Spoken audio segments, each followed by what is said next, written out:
Bonjour, je m'appelle Erwin Anderson et bienvenue sur le site web apocatalasso.com.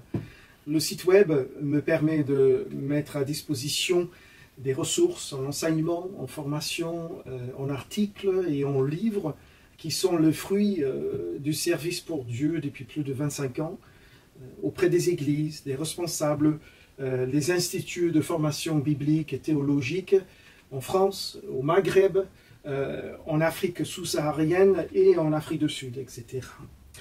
Alors nous voulons présenter les 8 valeurs fondamentales de ce ministère.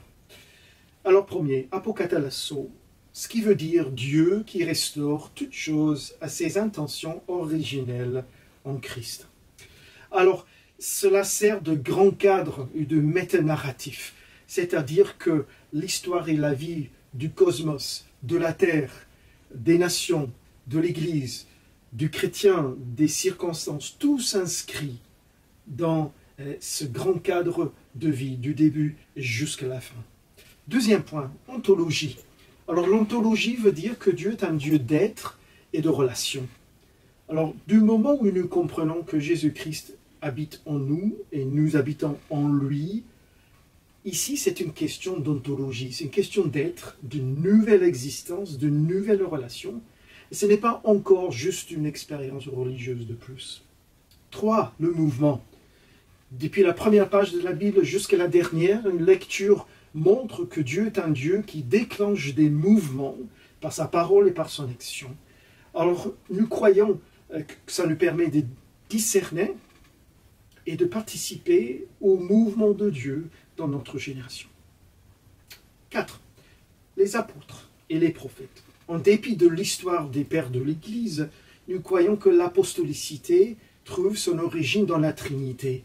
Et puisque nous vivons en relation avec la Trinité, nous deviendrons apostoliques parce que nous sommes l'extension de cette vie trinitaire. Alors nous retrouvons cette complétude biblique de ces deux ministères perdus, mal compris et pourtant critiques pour la croissance de l'Église. 5. Le réseau. En regardant l'apôtre Paul, nous observons sa manière de s'adresser aux églises, aux collaborateurs, comment il construit, il entretient ce réseau d'églises et de serviteurs, toujours de manière relationnelle, quelle que soit la situation. Alors cette pratique relève des défis multiples quant à notre manière de vivre de relation, mais nous relevons ce défi de retrouver un réseau relationnel.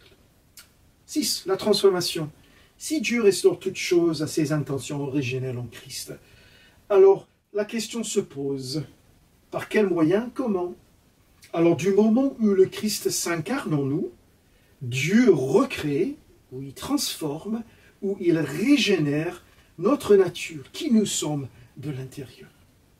7. La mission.